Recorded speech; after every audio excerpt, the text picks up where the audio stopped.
Welcome back to my channel. This is auto journey official. తెలుసుగా నేను మీ Srikanth. So ఈరోజు అయితే నేను ఆటోలో ఒక మంచి కస్టమర్ని, ఒక పెద్ద వయసులో ఉన్న ఒక పెద్ద వ్యక్తిని అయితే కలిశాను. సో ఆయన ఆ ఏజ్లో ఎలా ఉండేదో, అంటే నా ఏజ్లో ఆయన ఉన్నప్పుడు 45 సార్ 40 పైసానా 40 పైసా అంట. 1971లో 40 పైసా ఉండేదన్నమాట పెట్రోల్ రేటు. అంటే అప్పట్లో సార్ వాళ్ళకు ఒక అంబాసిడర్ కార్ ఉండేదంట. అంటే మీకు తెలిసిండొచ్చు అంబాసిడర్ కార్ అనేది అప్పట్లో ఎంత పెద్ద బ్రాండో. తర్వాత మారుతి సుజుకి రావడం అలాంటివన్నీ జరిగాయి.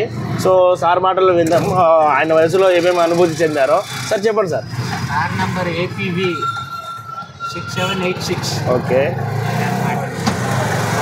డ్రైవర్ వెంకట్రావు ఉండేవాడు, వాడికి 400 ఇచ్చేవాళ్ళం జీతం. సో అంటే మన 400 జీతానికి మనం చేసే మనుగడకి అంటే యావరేజ్ సర్దుబాటు అయిపోయేది. చాలా సంతోషంగా ఉండేవాళ్ళు, అసలు ఎప్పుడు ఏమీ కంప్లైంట్ ఉండేది కాదు సార్. దాంట్లో ఇక్కడికి వచ్చిన తర్వాత హైదరాబాద్లో ముస్లిం అతను మొయినుద్దీన్ అనే డ్రైవర్ ఉండేవాడు, వాడికి కూడా 400 450 ఇచ్చేవాడు. ఓకే. వాడికి అసలు వర్కింగ్ అవర్స్ అంటూ ఉండేది కాదు. మా ఫాదర్ని వాళ్ళ జనరల్ మేనేజర్ బేగంపేట ఎయిర్పోర్ట్లో వస్తున్నాడు, దిగర్చాలి, రాత్రి పగలేడు, ఏం లేదు, రాత్రిపూట అవకాయ వేసి అన్నం పెడితే కూలిపోయేవాడు. ఓకే. అది ఉండేది మలక్పేట. రోజు లేట్గా వచ్చేవాడు. ఏంటంటే సైకిల్ పంక్చర్ అయిందని చెప్పేవాడు. అప్పట్లో సైకిల్ ఉండేది కదా సార్. మంచివాడు బాబు, చాలా మంచి వ్యక్తి.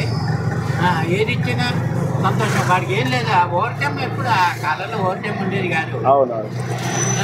అమ్మ ఇవాళ లేట్ అయిపోయింది, 8 o'clock అయిపోయింది, నేను ఎక్కడే పడుకుంటాను. అప్పుడు పెళ్ళి కాలే వాడికి. దాని తర్వాత 20 ఏళ్ళకు ఎప్పుడో ఎక్కడో రోడ్డు మీద కనిపించేంటి అంటే నాకు 3-4 పిల్లలు సార్ అన్నాను. 3-4 పిల్లలు అని చెప్పాడు. ఓకే. వాడికి ఆవకాయ అన్నం చాలా ఇష్టం. పెట్టేస్తే చాలు. అప్పుడు ప్యాలెట్ టాకీస్, జంబూర్ టాకీస్ అని ఉండేది.